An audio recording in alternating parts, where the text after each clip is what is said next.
Bienvenue dans notre magazine spécial CAN féminine 2016 au Cameroun jusqu'au 3 décembre 2016. Nous allons d'abord consulter les principaux titres de ce magazine. Nous allons revenir, bien entendu, sur les sites qui vont accueillir l'événement. Sont-ils prêts? Réponse dans quelques instants. Deuxième grand titre de ce magazine, les épreuves débutent ce samedi 19 novembre et nous opposerons les équipes dans un face-à-face au cours de cette émission avec les analyses également de nos invités. Et puis, troisième titre, c'est bien sûr la Minute Diobel que nous allons retrouver quasiment à chaque émission. Donc, Joseph qui est un expert de la maison.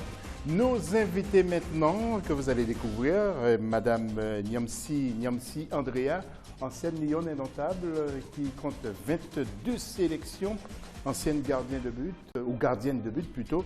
Et puis vous êtes instructeur également auprès de la CAF, n'est-ce pas madame? Oui, bien évidemment.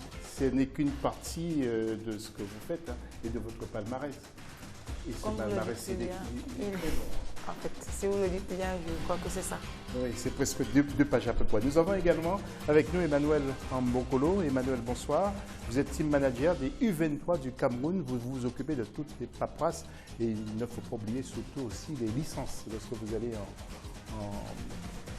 en match, vous allez jouer des matchs internationaux importants. Déjà, bonsoir à vous et bonsoir à ceux qui ont pris de leur temps pour pouvoir nous regarder depuis chez eux.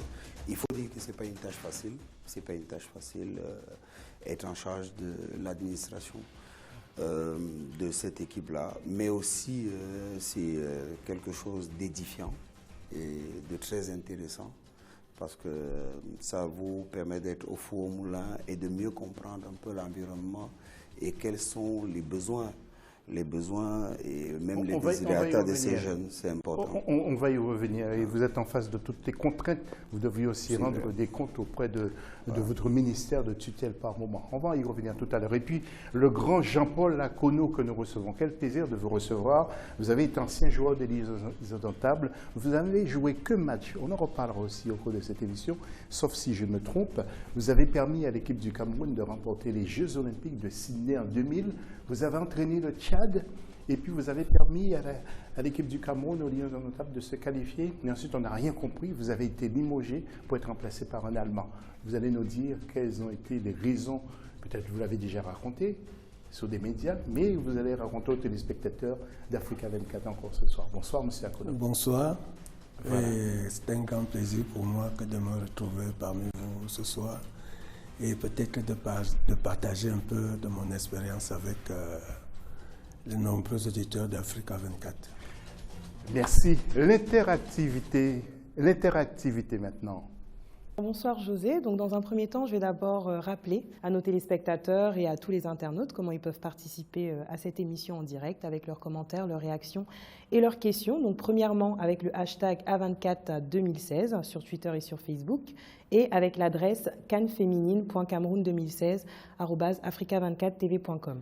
Donc tout au long des émissions spéciales de la CAN féminine, nous vous dévoilerons tout ce qui se dit sur Internet, les coups de cœur et les coups de gueule de nos différents internautes. Comme vous le savez, donc, le Cameroun va abriter la 12e édition donc, de la Coupe d'Afrique des Nations de football féminin. Sur Internet, il y a eu énormément de réactions depuis cette annonce qui a été faite le 22 septembre 2013. On a notamment l'internaute Pierre Christian qui a été très pessimiste. Il doute réellement que les supporters soient au rendez-vous de la compétition. Il nous dit si une CAN masculine a souvent du mal à remplir les stades, combien de fois une CAN féminine? Rappelons quand même que cette CAN féminine devait initialement se dérouler du 8 au 22 octobre 2016, mais la Fédération camerounaise de football a demandé un décalage en raison des conditions climatiques, sûrement pour attirer le plus de monde dans les stades. Sur Twitter également, on a Bifoun qui revient sur les préparatifs de la compétition, notamment dans la ville de Douala, une ville qui est située à mi-chemin entre la ville de Yaoundé et la ville de Limbé et qui essaye de mettre à profit donc sa position intermédiaire entre les deux villes qui accueillent la compétition. Et enfin, nous avons Patrice Bongo qui, elle, se plaint des embouteillages qui sont récurrents dans la ville de Yaoundé depuis que l'annonce de la CAN féminine a été faite.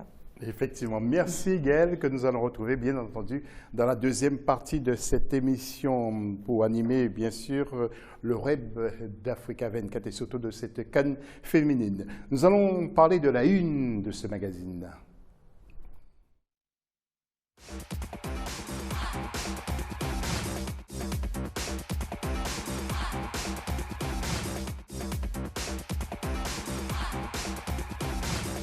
Et il est question donc des stades qui accueillent l'événement. Yaoundé-Limbé, on vous l'a dit et répété, parfois il y a eu quelques doutes sur Limbé, mais voyons d'abord ce sujet de Viviane Baoken.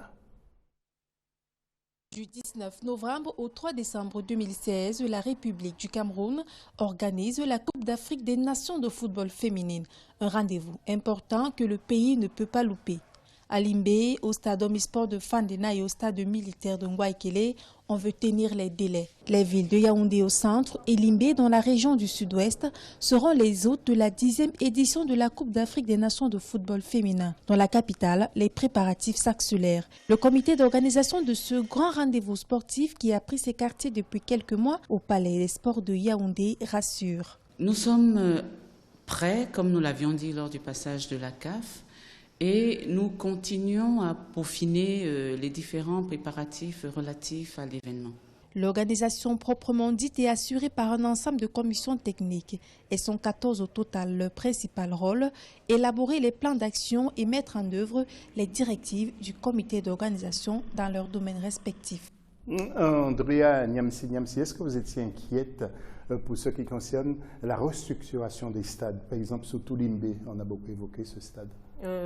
Déjà, je dis encore un bonsoir aux téléspectateurs. Je vous remercie de m'avoir invité sur votre plateau. Par rapport à la question posée, c'est vrai, nous étions un peu inquiètes parce que déjà au pays, on n'avait pas compris que le football de proximité avait sa place.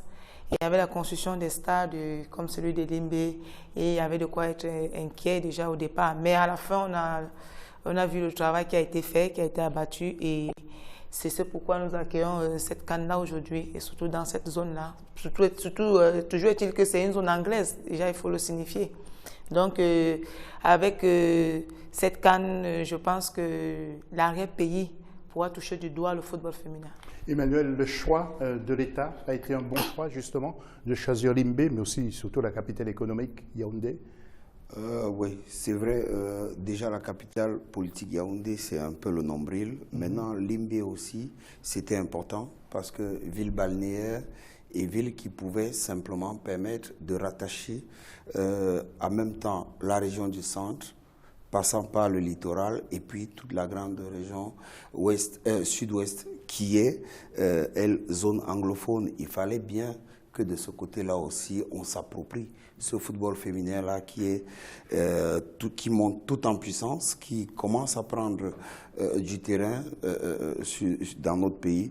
Et il faut aussi se dire quand même qu'il était important aujourd'hui de créer quelque chose de nouveau, d'aller vers les autres populations pour pouvoir installer de l'infrastructure. Et quelle infrastructure? Maintenant, sur l'inquiétude, il faut se dire que la majorité des Camerounais n'étaient pas inquiets pour une seule raison, c'est que l'honneur de la patrie, ça se dit chez nous au Cameroun, l'honneur de la patrie n'a pas de prix. Donc quand on a annoncé, il faut toujours savoir qu'on le fera. Oui, Jean-Paul, est-ce que vous pensez que c'est une bonne chose que le Cameroun justement organise cette CAN 2016 et ça va permettre aussi l'adhésion de plus de jeunes filles au football féminin? Oui, moi je le pense, surtout que depuis 1972, c'est-à-dire 44 ans, c'est là aujourd'hui, le Cameroun n'avait plus organisé une compétition d'une telle envergure de la CAF. Donc, je l'avoue aussi, parce que bon, il s'est dit que en fait, le Cameroun ne voulait pas l'organiser, mais c'était un chemin, un passage obligé par la CAF, n'est-ce pas, pour jauger de notre capacité à bien organiser pour que l'on nous attribue définitivement l'organisation de la CAN masculine de 2019. Ça sera un événement. Alors Jean-Paul, je vous arrête parce que nous avons peu de temps aussi sur l'heure qui nous est impartie, mais on vous retrouve tout à l'heure pour nous raconter d'autres choses parce que je crois aussi que vous avez une bonne culture de ce football camerounais et vous avez des choses à nous raconter. Tiens, nous allons voir les groupes maintenant avec tout d'abord le groupe A où vous allez constater qu'il y a le Cameroun, l'Égypte, l'Afrique du Sud et le Zimbabwe. D'ailleurs, ce samedi 19, ce sont les premiers matchs que nous allons découvrir, le Cameroun contre l'Égypte et l'Afrique du Sud contre le Zimbabwe. Et puis en groupe B, le Nigeria, le Mali, le Ghana et le Kenya. Donc que des équipes intéressantes, mais que des équipes aussi qui sont favorites. Deuxième sujet de cette émission, l'Afrique vibrera donc du 19 novembre au 3 décembre au rythme de cette 12e édition de la Coupe d'Afrique et de football bien sûr, qui a été organisée, vous le savez, ou qui a été organisée pour la première fois en 1991. Cette compétition rassemblait déjà 19 pays qui ont pris part au moins une fois à la phase finale de la CAN féminine. Nous allons aussi voir dans quelques instants quelles sont les principales équipes qui ont remporté cette compétition. Alors le champion absolu, vous le savez, c'est le Nigeria, qui a participé à toutes les compétitions. Retour sur les grands moments de cette Coupe d'Afrique des Nations avec Sheriff Bandoka. C'est en 1991 que la Confédération africaine de football organise la première Coupe d'Afrique des Nations réservée aux femmes. Autrefois appelé Championnat d'Afrique de football féminin, c'est à la suite de la belle prestation des équipes africaines à la Coupe du Monde Canada 2015 et notamment des Lions indomptables du Cameroun qui arrivaient en huitième de finale pour leur première participation après le Nigeria en 1999 que le comité exécutif a décidé de donner plus de poids à la compétition en lui attribuant l'appellation de Coupe d'Afrique des Nations de football féminin en 2015. La Confédération africaine de football, en instaurant cette compétition, avait essayé de ramener la femme quelque peu au niveau des hommes, puisque jusque-là, on n'avait affaire qu'à la Coupe d'Afrique des Nations des masculins et on va aussi retenir qu'il y a eu une nette amélioration parce que la compétition qui s'appelait Championnat d'Afrique des Nations a, il y a de cela un an, pris la forme de Coupe d'Afrique des Nations de football féminin, ce qui signifie aussi toute la place que la Confédération africaine de football réserve à la jante féminine. Sur les 11 premières éditions de la CAN féminine, le champion absolu est le Nigeria qui a été de toutes les éditions. Il est la nation la plus victorieuse avec 9 titres au total. Les Super Falcons du Nigeria ont régné sans partage sur la CAN féminine jusqu'en 2008 quand le Zalan national de la Guinée équatoriale a remporté le titre à domicile. Le mastodonte, c'est bien entendu le Nigeria avec ses 9 victoires sur les 11 éditions organisées jusqu'ici depuis 1991. Et à côté, il y a aussi d'autres formations comme le Cameroun qui partent avec bien des chances puisque le Cameroun, quand même, c'est 3 finales de perdues, notamment lors de la dernière édition. Et pour beaucoup, le fait que ça se passe à la maison pourrait être un avantage important pour cette équipe camerounaise. La phase finale de la CAN féminine est disputée par 8 équipes réparties en 2 poules de 4 équipes chacune. Les 2 premières de chaque poule se qualifient pour les demi-finales, d'où émergeront les 2 finalistes qui seront d'office qualifiés pour la Coupe du Monde. Le 3e représentant du continent africain à la Coupe du Monde est le vainqueur du match de classement qui oppose les 2 perdants des demi-finales. C'est ce même schéma qui sera appliqué pour l'édition 2016 de cette CAN féminine.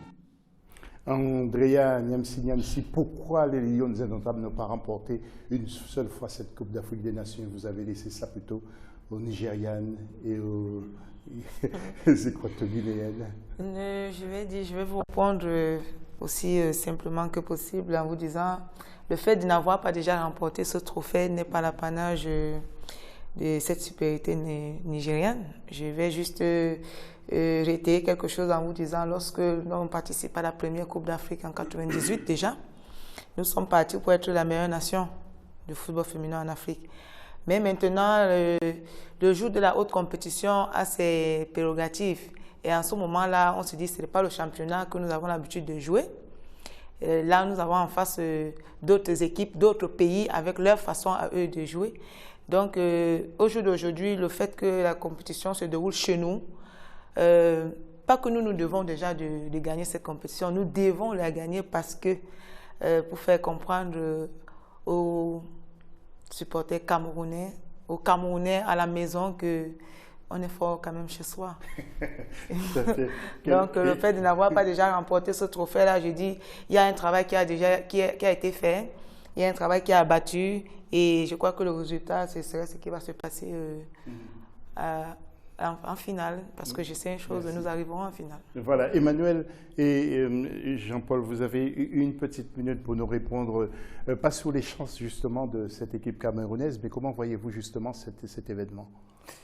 L'événement, globalement, je crois que ça va être l'un des meilleurs, si ce ne sera le meilleur jusqu'ici.